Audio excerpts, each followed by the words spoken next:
facility very much. Good afternoon.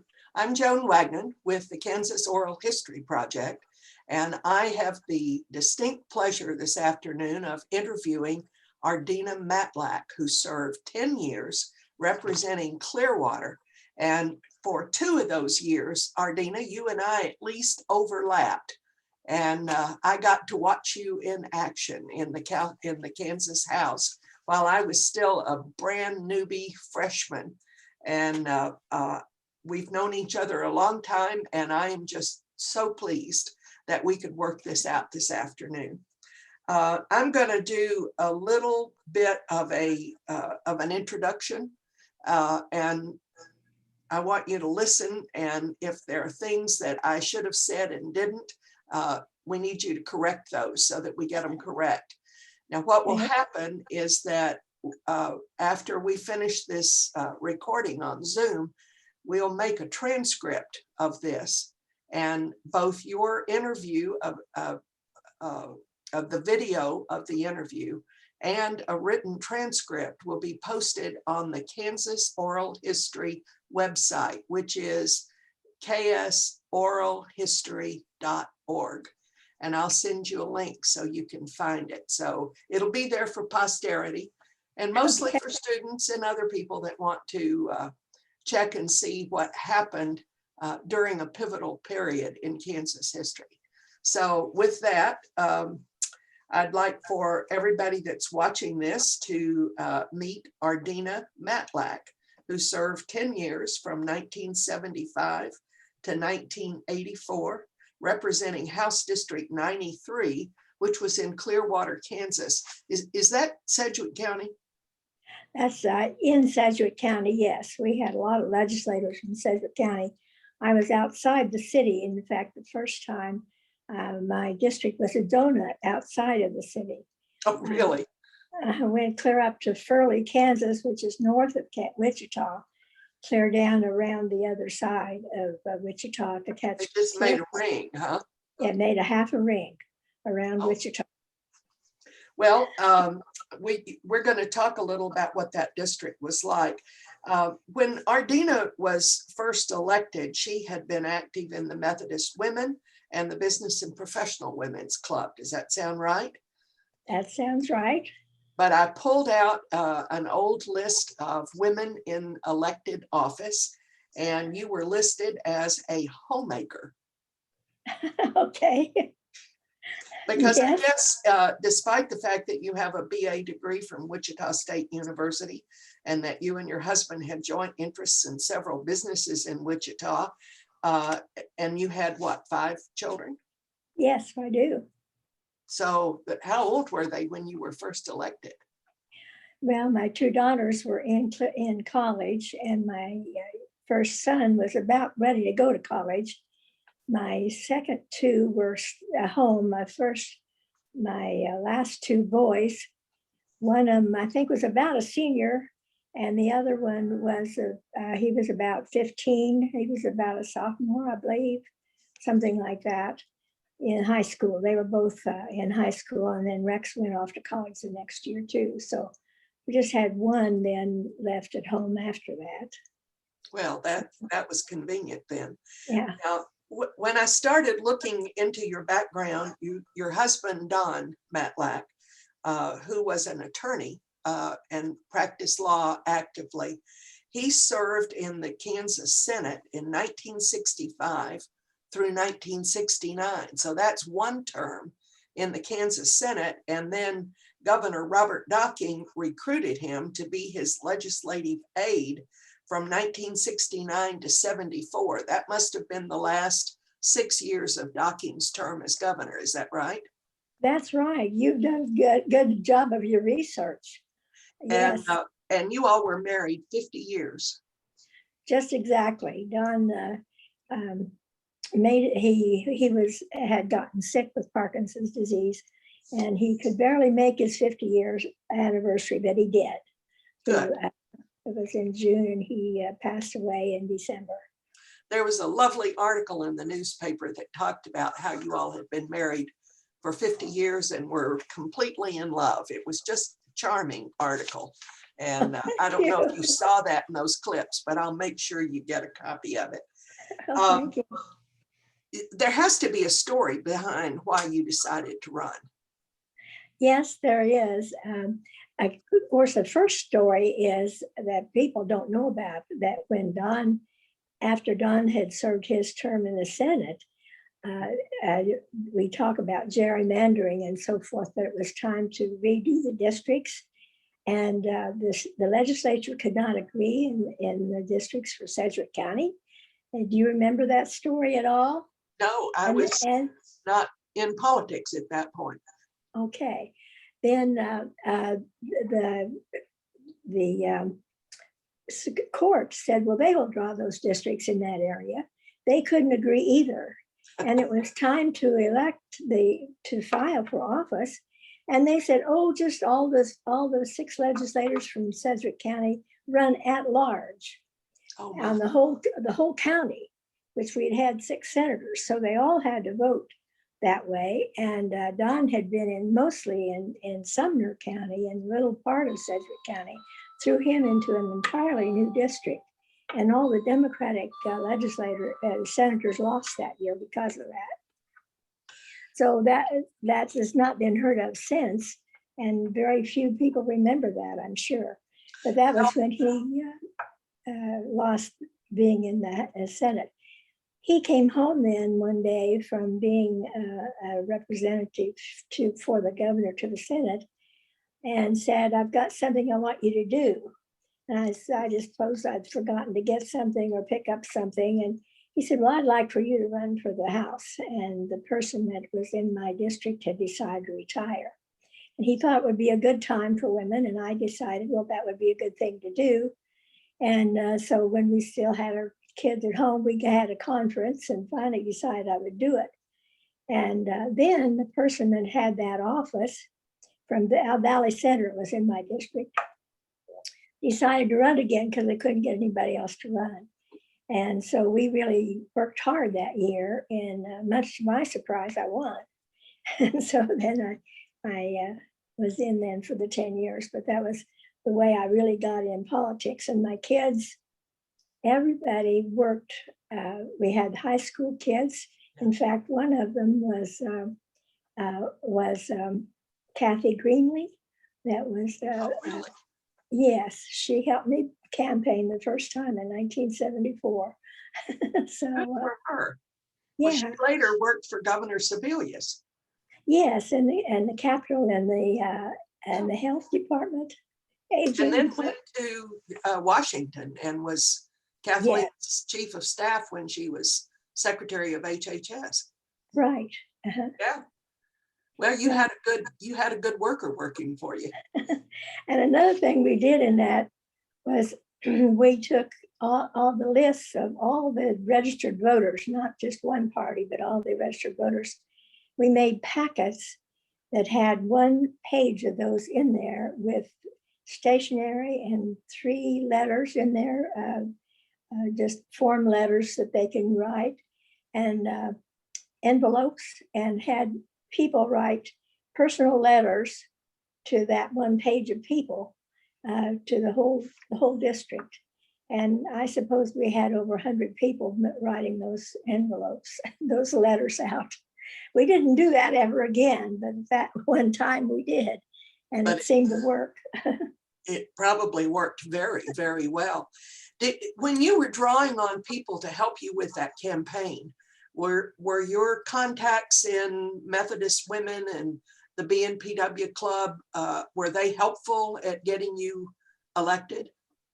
Well, sure. All my friends from from the Democratic Women to all the Democrats, all my friends of any kind, the kids' sports parents, everybody I knew helped at that time.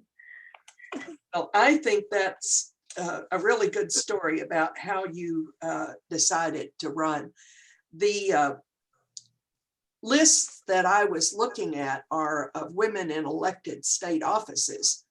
And I started in 1919, which was the first year that the 19th Amendment passed. And the first woman that was elected in the Kansas House was Minnie Grinstead. And she took her husband's place when Judge Grinstead died. And she made that trip all the way from Liberal, Kansas in a buckboard. Can you imagine how hard that was? My goodness, no. And all the way from 1919 until probably 1960, there were never more than 4 women serving at any time. Okay. And I would go through the list, and there would be 2 or 3 names that would run and serve maybe for 2 or 4 years, and then there wouldn't be anybody else there. The year that you went to the legislature, 8 women were elected in the House. Right. Ruth Wilkinson was one of them. Yes. Ruth Lazzotti from your Sedgwick County. Janie Aylward was there. The first two you mentioned had been there before me. Mhm. Ruth Wilkinson and Lazzotti, they had been there, but they were some of the 4 that were there. They were some of the 4, and they got there in the early 70s, but 1975 was a watershed year, because you went from not more than 4, all of a sudden you had 8. And by the time you left, there were 35 women in the House. Right. It was pretty amazing to see the large numbers coming along. It really was. What did you think about? What did you think about being in the legislature when you first got there? I mean, it was nice that there were a number of women that came in with you, but how different was it from what you had expected? Well, it's pretty much what I expected, because I had been there, of course, with Don in the Senate and so forth. Pretty much what I expected. Excuse me. It was interesting to try to get things done in the work, like in committees. Well, if 2 women talked together, the guys thought we were going to trying to figure out something, to do with as though we could. So you kind of had to learn what your best way to get something accomplished was. In some of the committees, the men didn't seem very interested in listening to what a woman said. But if you go and talk to them ahead of time and tell them, suggest and talk with them and try to influence them, then they might very well repeat exactly what you told them in committee. Of course, they wouldn't give you credit for it. So it was kind of funny to work that way, but you got used to that, and it worked okay. I want to talk a little bit about your committee assignments. Is that okay? Sure. In 1975 through 76, because when you went, you were elected for a 2-year term, and you were on the same committees for both of those years. You were on energy and natural resources, federal and state affairs, but I guess Bill Reardon was chair of Fed and State, and he went in the second year to a different committee, and you became chair. Now that is really unusual for a woman to be chair of a committee. Well, Ruth Wilkinson, John Carlin was governor, and it was when we had the majority in the House and Senate. Ruth was chair of taxation. He had given her that job, and she was very good at it. Then in the second year of our majority, the education committee chairman left the legislature. Bill Reardon was the person to lead the education department. And so then I got to be the chair of federal and state affairs.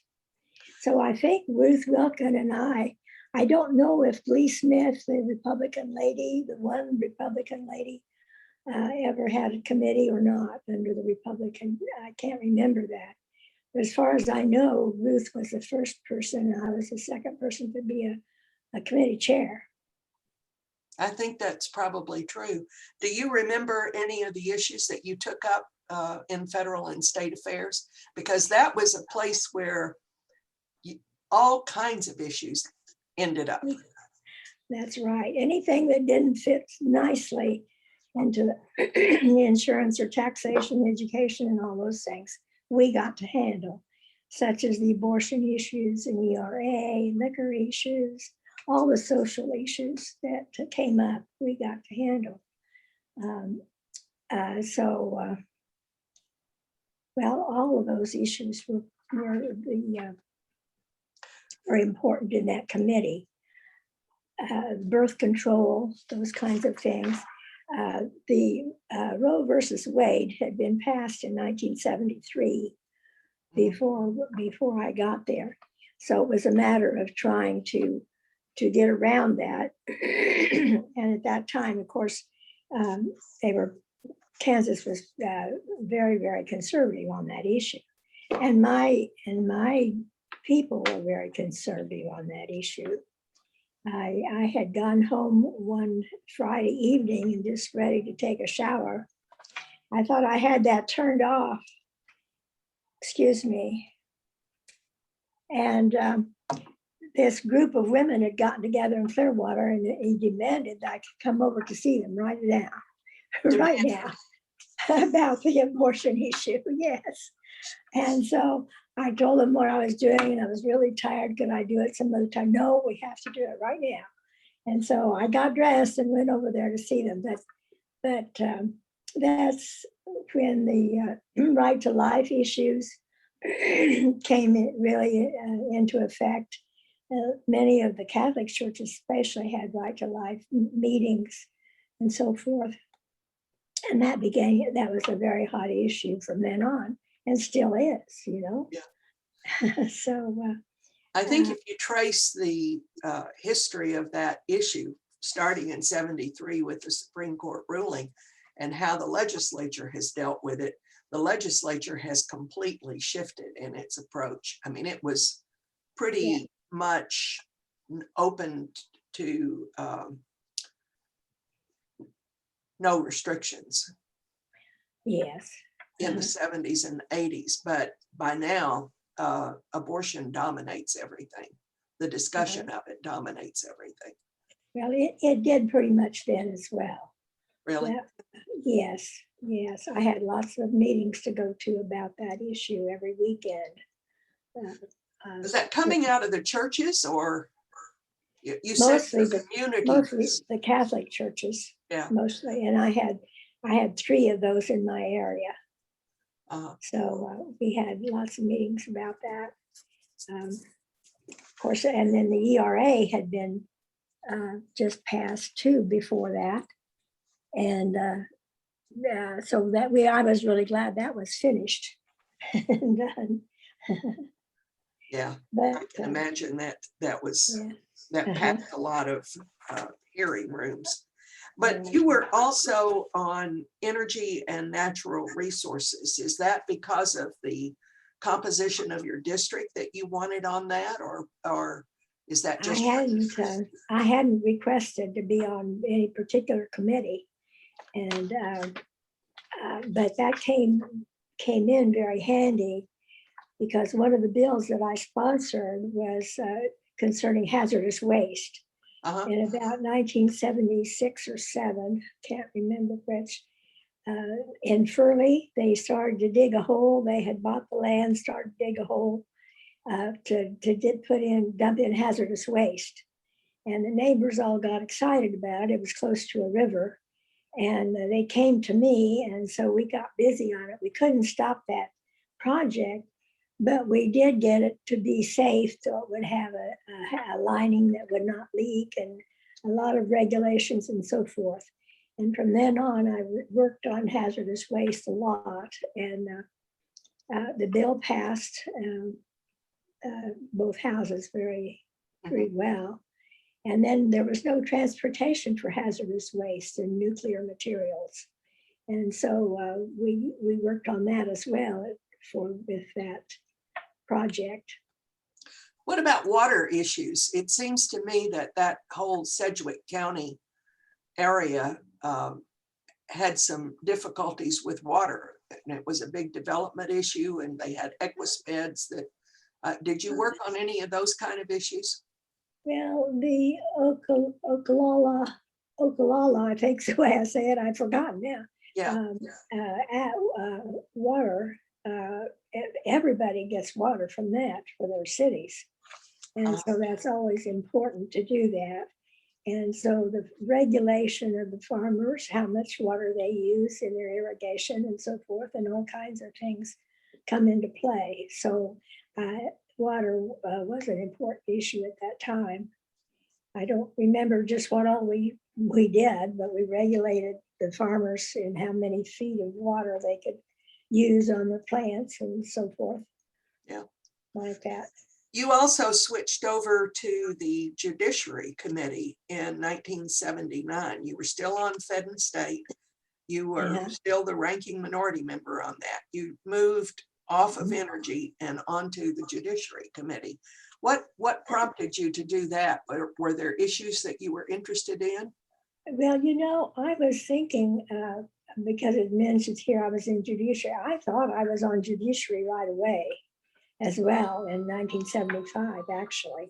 You could have been, and our research just didn't pick it up. Didn't pick that up. I think I was, if I remember correctly. Okay. But I was surprised that I was chosen for Judiciary. They on that committee, they had to have so many that were not lawyers on that committee, and I was one of those. So that took a lot of time and a lot of reading and so forth. Of course, every bill did take a lot of study and so forth. But I enjoyed my time on Judiciary very much, and we got into.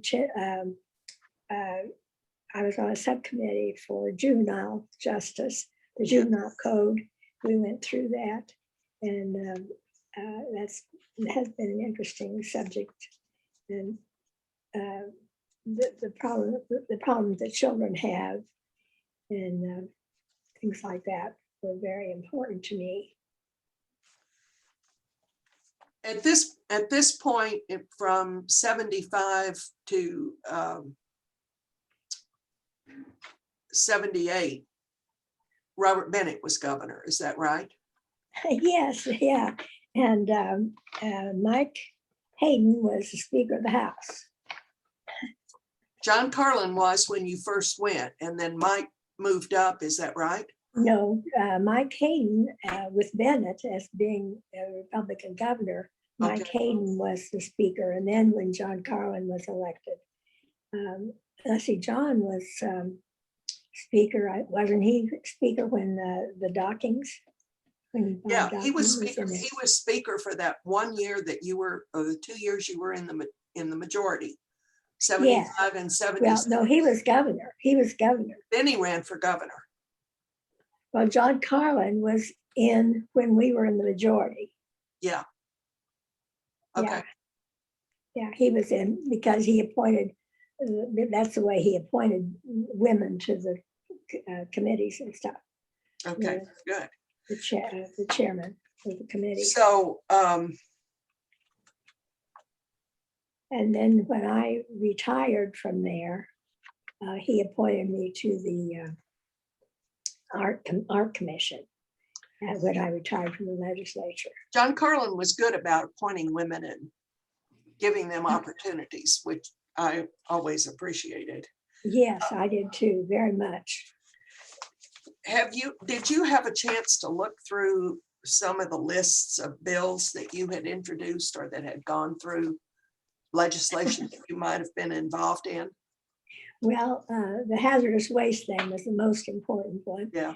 And then there was another one, very, well, I can't turn that off, I guess. I'm sorry. Is that your phone? Yes, and I thought I turned it off twice. Anyway, I'm sorry. But anyway, the Unclaimed Property Bill was a very important one. And I had read in that New York had this. It wasn't known across the country very much, but New York had done it. And I thought, well, that sounded like a good idea. And I introduced it. And then I think in 1978. And then another Democrat later on, 3 or 4 months later, introduced another bill just like it. I don't know why, but he did. And so in the meantime, Joan Finney was chairman of, or was treasurer. And so she saw in there that I had done that. So she called me right away, and which I should have called her, but I hadn't thought about it yet. And so anyway, she helped me a lot with that. It became a committee bill. It was studied through the summer. And then she helped with that. And it was really an odd bill because all the utilities and people that had deposits, you put in a deposit for your water or electricity or any kind of thing like that. And people then would move away and leave it there. And so those kind of people, the banks, the credit unions, utility people, all of those people were really not for that bill, but they couldn't really say too much about it because it really wasn't their money.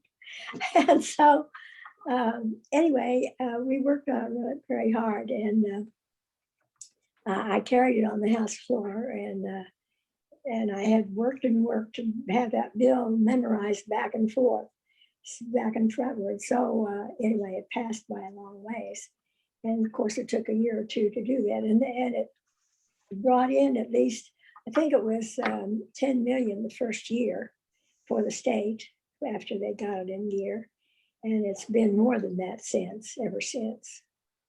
So, and it's gotten money back to people where it belonged as well. And I think it also got Joan Finney elected governor. Probably so. Because she was at every state fair with the state Yeah. treasurer's office, holding a booth in one of those big buildings, and people would just come to the computer and look up and say, "Oh, I have $25." That's right. Deposit, and they'd get a check, and they That's thought right. that was the greatest thing they'd ever heard of. That's right. And so that you carried that bill. Yes, it was my bill originally. I'll be darned. Well, good for you, Ardena. That's great.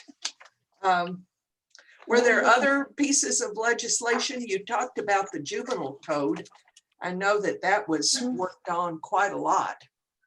Yes, there were others. I don't really remember too many. We had, well, a lot of them are just local bills are of interest, especially like in Wichita on I think it was 9th Street, the railroad tracks, the trains always stopped at that track. Mhm. And there were miles of cars that couldn't get through because it was the only place around, to get through. So we as the Sedgwick County legislative people, we put in a bill that would regulate when and how they can stop and for how long they can stop across the track in the big public roadways and things. So things like that always came up. I don't remember, we had detention of kids that were brought into the police, and they were keeping them in the jails. And we said, well, they had to have a detention center to hold them. That was one. I don't know, one was to, if you had an old car in your backyard and you decided you wanted to go get it fixed up, but it still ran, there was no way, if you had not tagged it for a few years, there's no way to get a tag. So we allowed that they could get a permit to get that car moved to somewhere to fix it, so they could then get a tag for it. Just simple things like that sometimes. Hunter safety apparel was one. I don't know what else, just all kinds of things. Of course, there's always equal pay. That's always an issue, and we had some of those. I noticed you had introduced one bill on that would require equal pay for work of comparable worth. That was a good Yes. feminist proposal. Yes, yeah. And And then one that's required unions to not limit women's work, which they were doing. Yeah. I don't remember now what it was they were doing, but we had to make a bill for that. So what about smoking in restaurants? Were you part of that move? Yes. We decided we, of course, wanted to get rid of smoking in restaurants, but first we said they had to have just a special room for smoking at first. And then eventually got rid of smoking altogether. So that was quite a change. Get a lot of complaints from constituents about that? Oh, yes, they thought it was crazy. Yeah, that and automobile seat belts were the things I got the most calls about, I think, for a long time. Right, and for children too. The safety seat belts were from children 3 on up, and then we made it for 3 years older. Of course, then now they have it everywhere for all kids. But it's interesting how you have to take this a little bit at a time and then improve on it. Ardena, if you think back on those 10 years that you spent in the legislature, I think at that point you all were having 90-day sessions every year. So it took a big chunk of your time to come to Topeka, find a place to live, stay for those 90 days in the session. When you look back on those 10 years that you spent, what is it that you feel best about? Well, the laws that were passed at that time, I suppose. After Don had been there, and then we went on and worked in the Democratic Party and kept on going. And of course, we always worked in the church and those kinds of things. But it's very interesting. You learn so much about so many things that make such a difference in your life, and you don't even know it. You know. Yeah. What about the constituent work? One of the things that I look back and remember are the people that saw an elected official as someone who could help them solve some problems. So maybe that's different in Sedgwick County than it was in Topeka, but I used to get a lot of constituent complaints, not so much complaints, but they'd come to me and say, I need help getting something done. Did you have a lot of constituent contact? Or were you not as much as you probably did. Yeah. Every weekend you would have meetings that you went to and told them about the legislature. And I started a meeting with all the mayors in the area. I had about 10, I think 9 or 10 mayors of small towns. And so we met regularly, and people would come to those meetings once in a while to find help and so forth. But I didn't have, the Furley thing with the hazardous waste that was begun with constituents needing help. But one came with the hunting something or other about teenagers that we finally got help with, but there weren't a lot except for the abortion issue. Yeah, and there was a lot of that, and especially in the later part of my tenure. It wasn't as they hadn't built up their groups when I first got in there, but then toward the end they were very organized and very local, very vocal about that. What are the contrasts you see between what the legislature looked like in 1975 to 1985 and what it looks like today. Are they still the same kind of problems? I mean, are there stark differences, or is it just? Well, there's a lot of differences and a lot of sameness too. Okay. The communications and technology is what changed things a lot. Okay. When I was there, we had the newspapers, and that's another interesting story about my election, but I'll go into that later if you want. But yeah, I do. But we had newspapers and telephones and a little bit of TV, but it was expensive and not a lot. We didn't have nearly the campaign TV stuff that we have now, of course. It was more by written words or letters and things like that, or telephone calls. But the things, equal pay for equal work is still going on. Washington, D.C. to be a state, that's still, there was a bill that I helped with way back in, I don't know, the 70s to have that happen, and it's still going. It still hasn't happened. Elimination of the food tax, we still haven't done. And we had bills on that then. Exemption of the food, I said the food tax. Right, sales tax for food. Yeah. Right. Yeah. And education is always, funding education is always a problem. Of course, there's more private schools now, so that's a bigger problem about what to do with our funding and whether to consider that. But that was in my later term. That was a problem then, whether to give private schools any of the tax money. So why did you decide to leave? Well, my mother and dad were getting older and needed more attention, and God's folks certainly needed attention. His mother had a heart problem, heart surgery, and I was just tired of really the abortion question. Mm-hmm. I had a really hard campaign, the last one, before I left.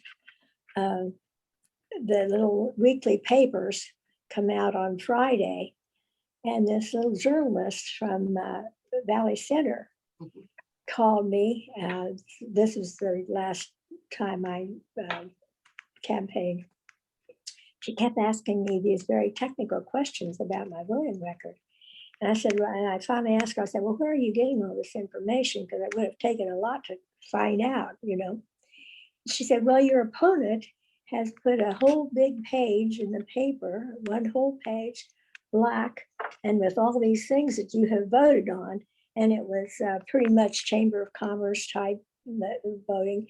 And most of them I had voted maybe for an amendment or something, but I had voted otherwise when it went on through and when they straightened out. So she said, well, if you want to answer this, she says, we'll hold the paper up until you have time to put in your own ad. And so I said, well, sure, I'll be glad to do that. So she gave me a copy of the ad, and I sent in my ad and my paper that I would say. And then I called all the other papers. There were 3 or 4 in the area, like Mount Hope was in my district.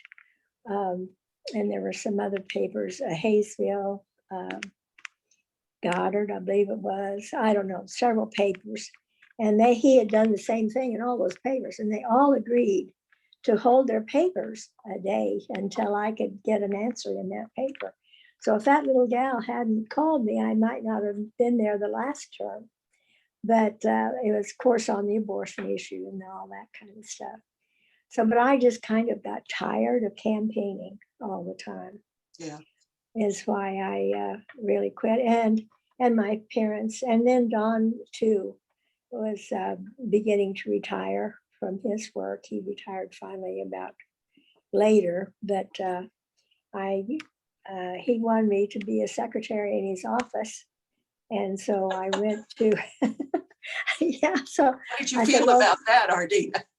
well, I said, if I'm going to do that, I'm going to go to legal secretary training school. And so I did. It was about, I don't know, several months schooling in Wichita. And I went in and I became a legal secretary. So I then helped him in his office for a while. Yeah. What kind of And it law was- did he practice? Was it labor What? law? What kind No, of just law? general practice.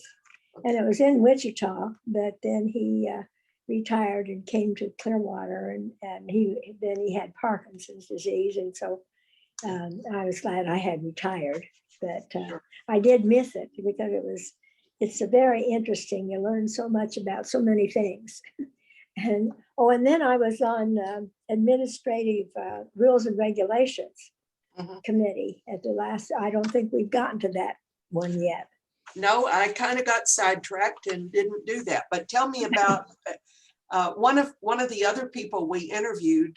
I guess it was Sheila Fromm. You remember Sheila? Senator Yes, Sheila Fromm.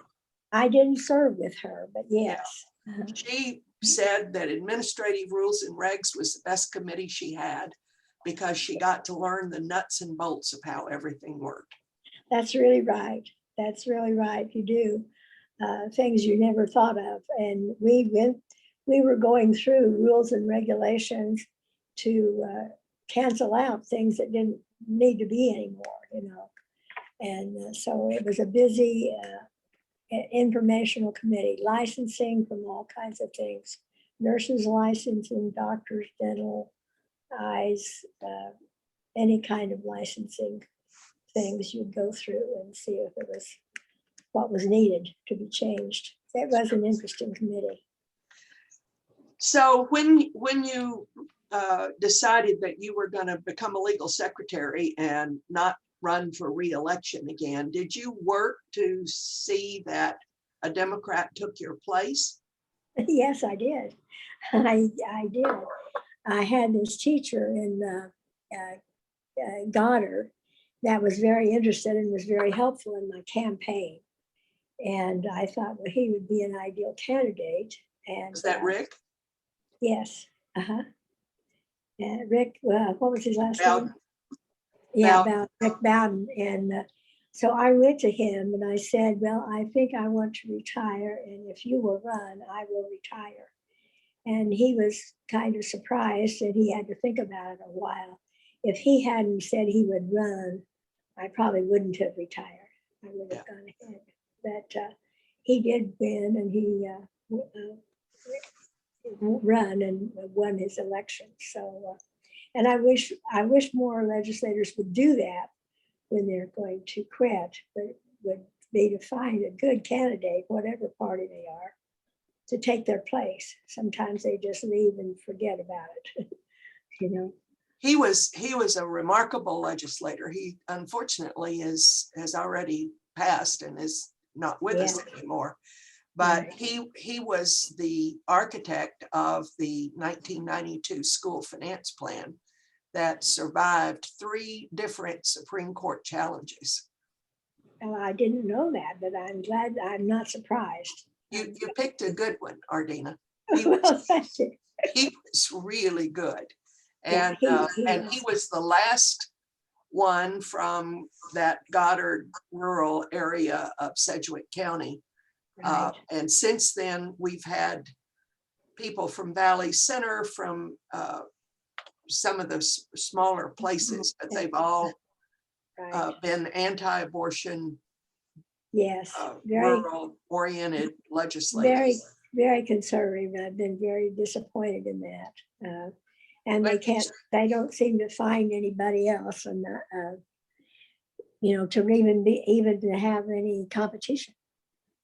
I think several that the Democrats have fielded several good candidates, but I guess what you were observing in the 70s in the backlash to the Roe v. Wade decision that came out of the Supreme Court, that began to grow and grow with discontent.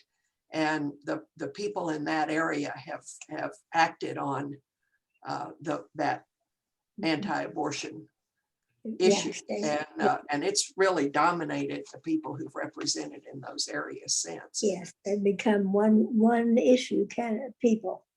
Yeah. You know, that just vote for one issue, no matter what else, anything else is.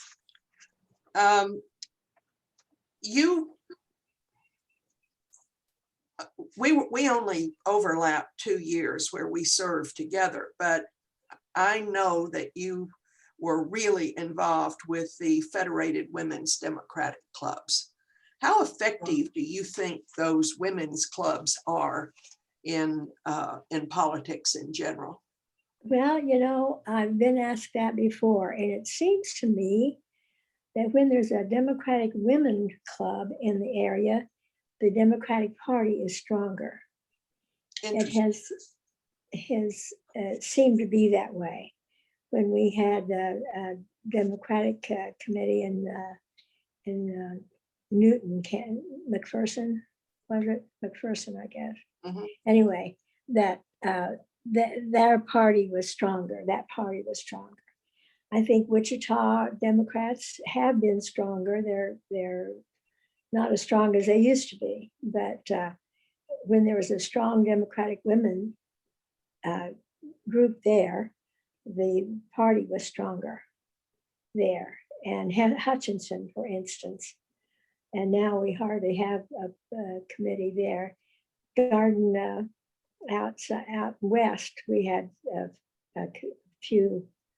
Pratt County had a women's group, and it was more Democratic then than now. Now, of course, it can play both ways. The party helps the women, and the women help the party. So you're not sure which is the horse, but I think they're very important because women have more time. They get things done if they decide to do it. They really work at it and try to accomplish it. I wondered if maybe one of the reasons that, and I don't know about Republican women's groups, but they have women's groups as well, but they seem to be diminishing in influence as well. If the rise of the number of women in elected office had anything to do with the less interest in the Democratic women or the women's clubs in general. Well, do you know? I don't know either. It could be that it is. Women are supposed to get out there and do their own thing now, and don't need that women's group support necessarily, I suppose. But the women's groups do raise a lot of money for candidates and do a lot of campaigning for candidates. So I still think it's a viable thing to do. And we do have men associates. If they want to be a member, they can be an associate member. So we do have some of those too. When you are looking back in what you did in the legislature and what you accomplished, do you see any change in the way the legislature as a body works? Well, yes, I'm sure, because of technology. Okay. Particularly, I think otherwise the system of getting bills through and getting them to the floor and all that doesn't make any difference. If you're in the majority party, you're not going to let a minority party person of one have a bill that's going to pass. You know, you have to get help for people from the other. You have to cooperate to get anything done. And of course, right now there's not that cooperation. There used to be a little more cooperation on some bills and so forth than there is now. I think it's a very difficult situation right now. Yeah, people tell me that the partisanship is at a higher level than it used to be. I remember women of both parties getting together, talking about common issues that they had, and working back and forth across the aisles. Right. I'm not sure that that happens as much today as I it don't think did so. 30 I don't years think ago. so at all. Yeah. Is there anything else that stands out in your mind about your 10 years in the House that you would want to make sure your grandchildren know about? You've Well, got I don't 21 know. of them or 22 of them, right? I know. Well, some of the interesting things that we passed in 1975, that came in later, like electronic bank transfers were allowed in 1975. And then in I think it was 84, in 84, it wasn't until 84 that they allowed loans to be in the branches of the banks and things like that. So it's been it's always an interesting change of things. We had children in need of care information system for KDI.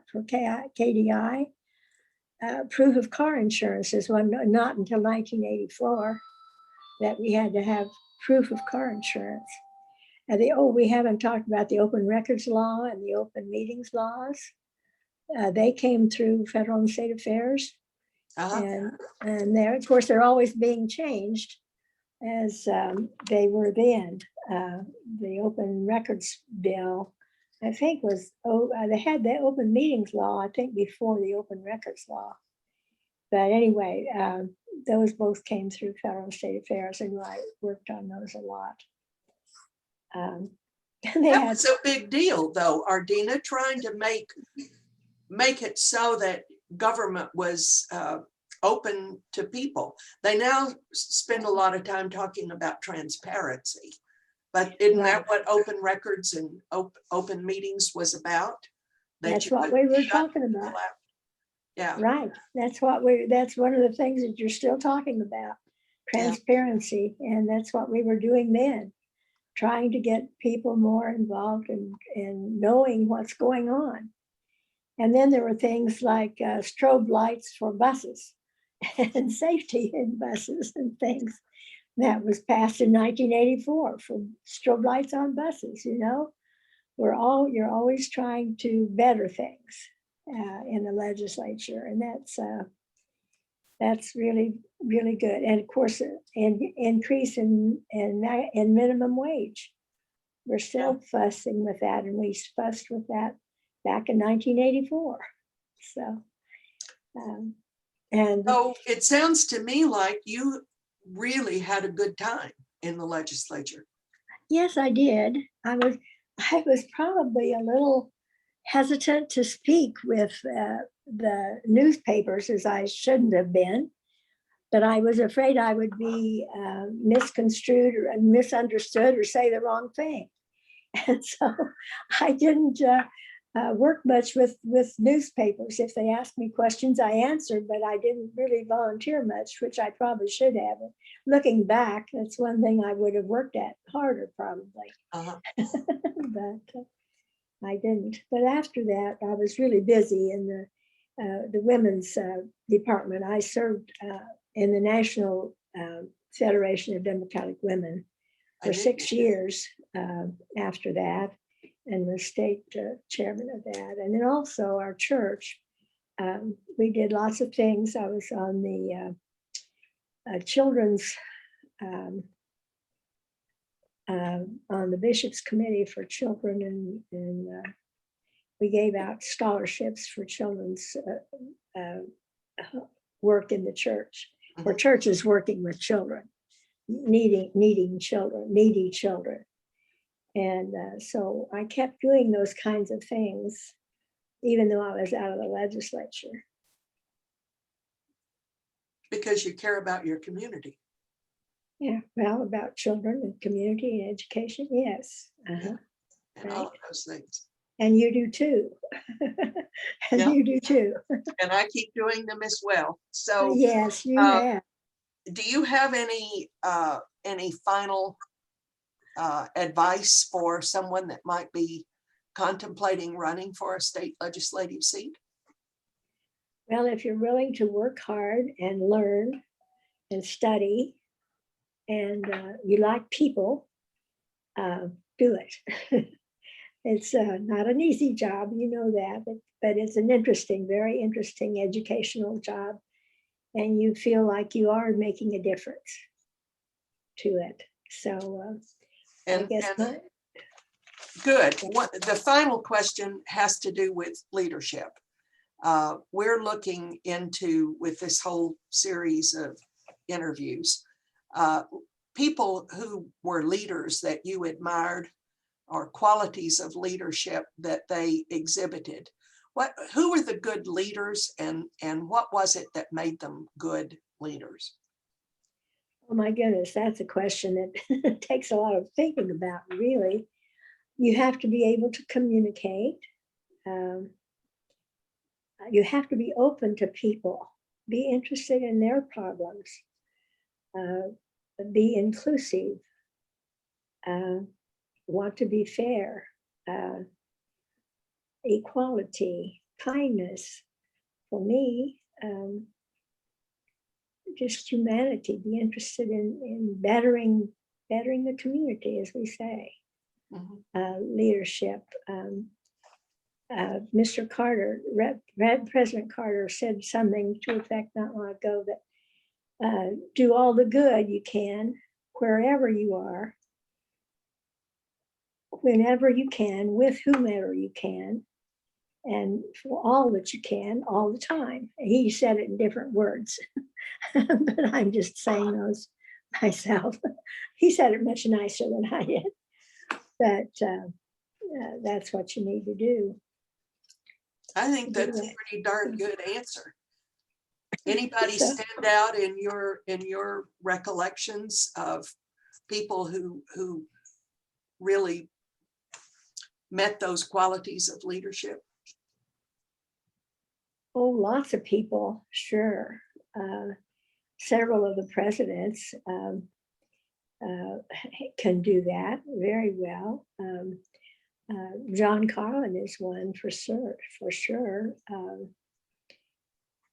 A lot of women that have done it. I'm very proud of our vice president. So, but there have been others in the past that have, I can't even say their names right now, a lot of them that have had leadership. Let's see, who was the Black lady that ran for vice president years ago? Barbara Jordan? No, it wasn't Barbara Jordan. It was, she was a small, wiry lady. Shirley Chisholm. Shirley Chisholm. Wasn't it? Mm-hmm. People like that that really get a lot done, but they communicate. They can organize and plan. And so, of course, Kathleen Sebelius was a good one for that. That's a good answer and a good assortment of people. Anything else that you think we ought to get on the record before we wind this up? Well, I appreciate it very much, you having me, and it's been fun to do this. So I hope we'll see each other again in person some of these days. I do too, as well. I would now, let me tell you one more time, it's ksoralhistory.org. Okay. KS for Kansas, oralhistory.org. And in about 2 weeks, we ought to have this up, or 2 or 3 weeks, and you'll be able to show it to everybody in your living arrangement. Oh my goodness. Maybe I won't want to. Oh, yes, you will. You've done a nice job, Ardena. Well, you always did a nice job. Yeah, I appreciate that. So on behalf of the Kansas Oral History Association, I thank you very much. This has been an interview with Ardena Matlack from Clearwater, who served in the Kansas House for 10 years. Thanks, Ardena. Bye-bye. You're welcome. Thank you for having me. Thank you very much.